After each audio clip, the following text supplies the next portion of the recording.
أساس العلم تقوى الله حقا وليس بأن يقال لقد رأست. بسم الله الرحمن الرحيم.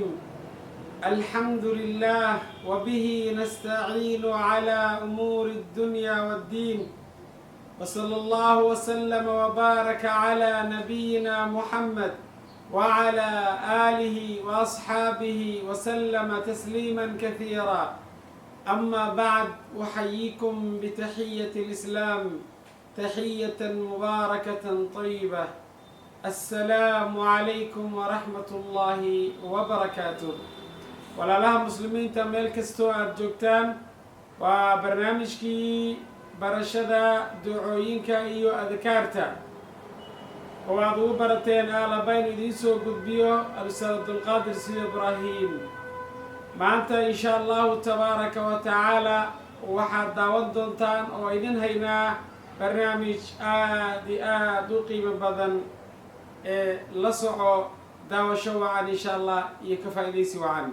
بذكر الله ترتاح القلوب وتنزاح المتاعب والكروب وتنزل رحمة الغفار غيثا به تمحى المعاصي عن عبد الله بن عباس رضي الله عنهما قال: قال رسول الله صلى الله عليه وسلم لرجل وهو يعظه: اغتنم خمسا قبل خمس، شبابك قبل هرمك، وصحتك قبل سقمك، وغناك قبل فقرك، وفراغك قبل شغلك، وحياتك قبل موتك. حبيب كان محمد صلى الله عليه وسلم حديث لغورنيو عبد الله بن عباس إلهي هكرا لنغذيسي يا بهيسا أيا وحو ليهي نبينا محمد صلى الله عليه وسلم وحو يري نين أيا نبي محمد صلى الله عليه وسلم وكيري أسيغو وانينيا ka faa'iidayso 5 waxyaabood 5 ka hor. ka faa'iidayso 5 shay 5 ka hor. walaalayaal aad iyo aad ayuu qiimo u leeyahay waanadan aan ka faa'iidaysano, annagana wayna qusaysaa wax badan ayaynu ka faa'iidaynaa insha allah. 5ta laga faa'iidaysanayo maxay tahay oo 5ta kale loogu faa'iidaysanayo?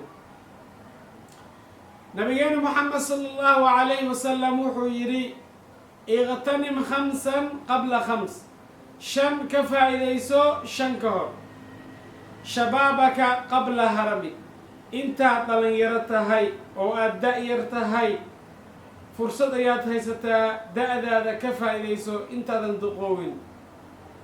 حوقا الليضهاي هدرتان كفايديسو انت حوقاقا سو ضعيفين. xoogaan hadda adiga haysato wiilyahow dhalinyarada ah ama gabarya dhalinyarada ah ma helaysid marka aad duqowdo ee hadda ka faa'iidaysu ku leeyahay Muhammad sallallahu alayhi wasallam. intaad dhalinyaro tahay aadan duqowin ka faa'iidayso dhalinyaronimadaada. wasixataka qabla saqamik, intaad caafimaad qabto oo aadan xanuunsaninna ka faa'iidayso caafimaadka. caafimaadku waa shay qaali ah, muhiim ah, oo aan wax la siisan kara aysan jirin. nimcooyinka allah subxaanahu wa tacaala ibni aadinka uu ku minaystay ayuu ku jiraa.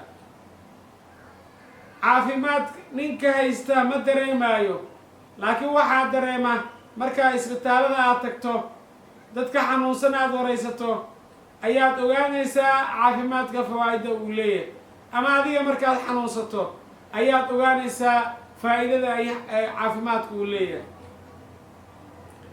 walaalahii muslimiinta ah, dhalinyaronimada in laga faa'iidaysto duqnimada ka hor, caafimaadka in laga faa'iidaysto intaadan xanuunsanin ama xanuunka ka hor.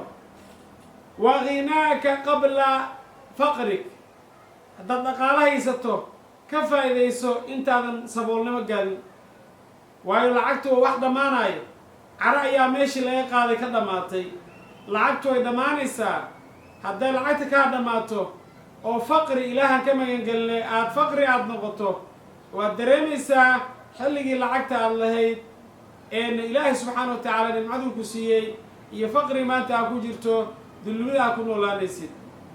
haddaba intaad dhaqaalo haysato uga faa'iidayso khayrka, dhis masaajid, dhis qod ceel, dugsiyada qur-aanka dhis, kitaabo intaad gado muxuu ahaa oo qur-aana masaajidada geey, arday aan awoodin sii, sadaqayso, sadaqada la bax oo dadka fuqaradaa sii inta aad lacagta haysato.